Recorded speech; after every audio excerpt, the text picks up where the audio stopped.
This is a Ducati Sport Classic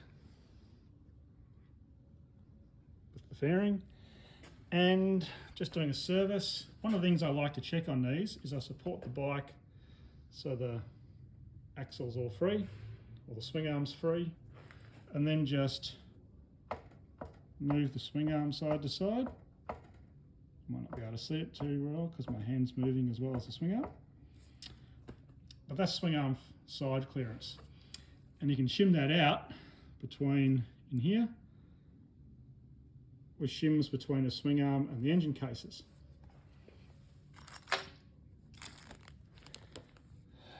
So these shims, these are 0.2 millimeters. There is a 1.8 millimeter shim, or washer, I guess you'd call it. It's not really a shim, either side. And then you add these thinner shims. I always add them on the right hand side, so that way the left hand with the chain alignment isn't moving.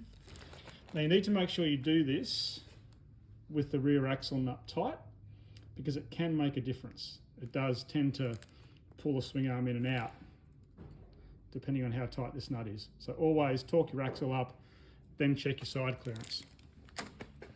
On these Sport Classics, the swing arm pivot pin is retained by a grub screw either side. There's one here and one on the other side under the chain slider.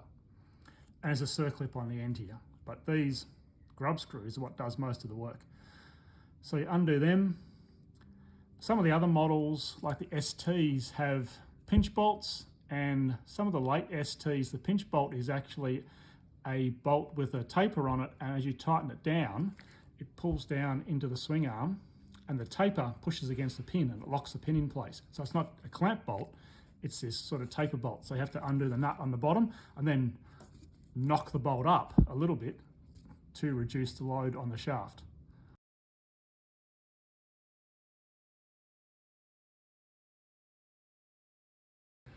So I've got that one loose.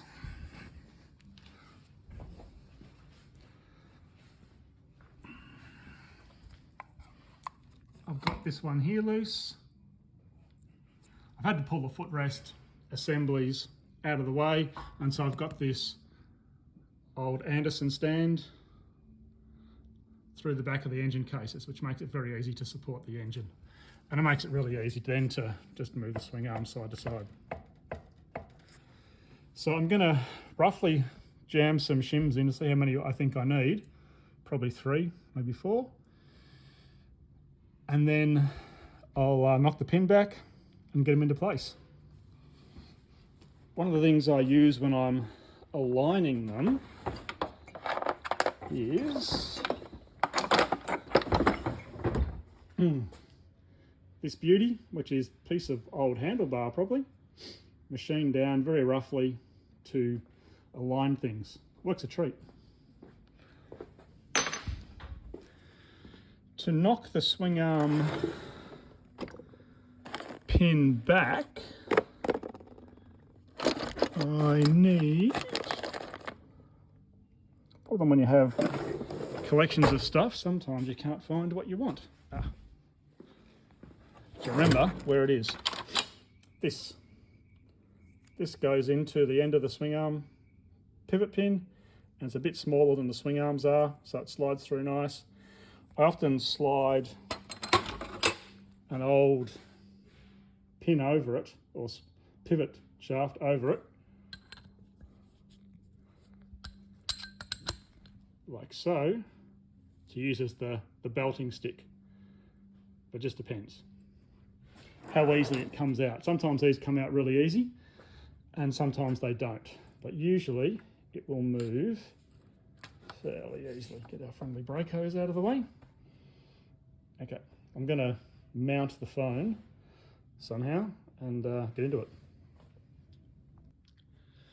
I'm using the iPhone today because the GoPro, which I haven't used for ages, was dead flat.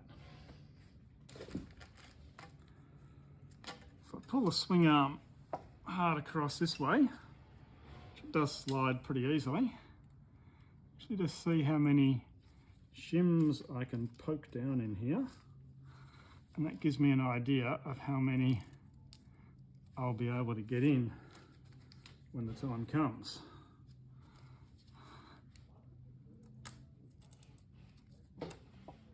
Three.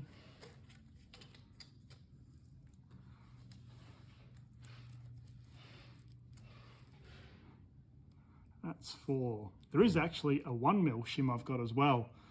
That's, it's a 1098 part, but I'm not going to be able to get a 1 in.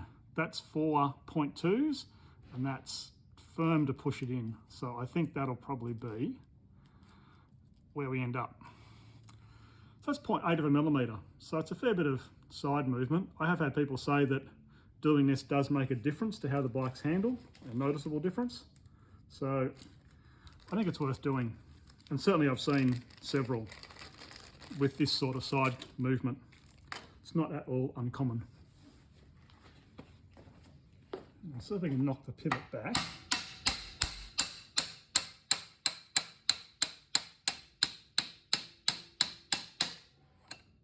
We'll be back.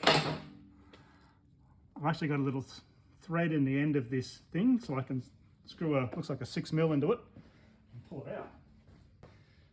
Which I probably did after a previous time when I knocked it in and then couldn't get it out and then thought, what am I going to do now?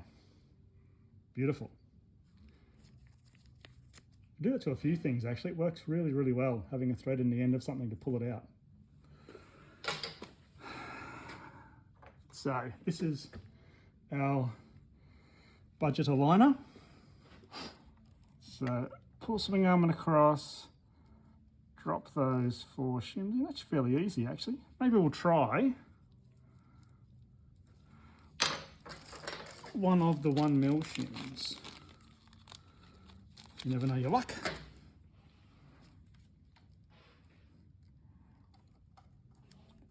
Oh, look at that. It went in. This is where this thing comes in. You put it in there and push it in and it aligns them all. It's a fabulous tool. I made that one day when I was extremely angry and it reduced my anger massively. To show you, I'll pop around the other side to see where the pin is knocked out. So this is the pin which knocked out. You can see this groove here. This is the groove that the grub screw goes into to locate the pin. There is also the circlip on the end, which when that's on both sides, it should keep it in place anyway, but the grub screw is extra security. If you wanted to, you could pull it all the way out and grease the bearings, but I don't really see the point.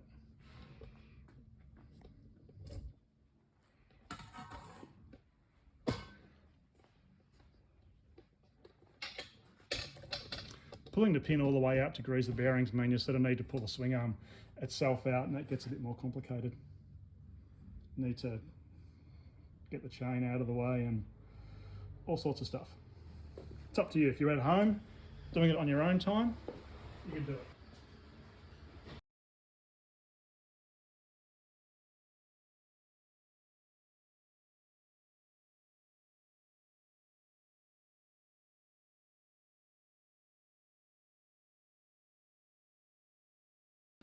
So now let's knock the pin back. There it goes. Beautiful. And we'll call that Dunsky. Circlip on.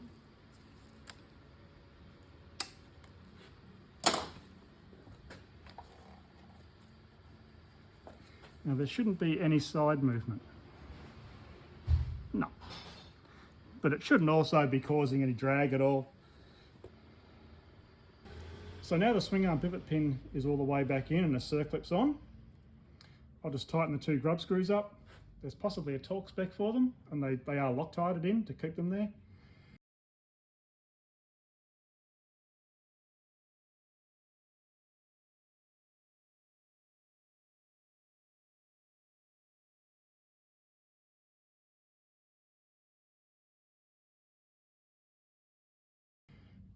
And put the end caps back on and put the footrest back on, and it's done. But hopefully 1mm less side movement at the front of the swing arm should make a difference to how the bike steers on the road. The shim that I used, which I think is a 1098 part, maybe goes behind the bolts that holds the swing arm pivot in on those ones, on super bikes. That's the part number for it, 1mm thick.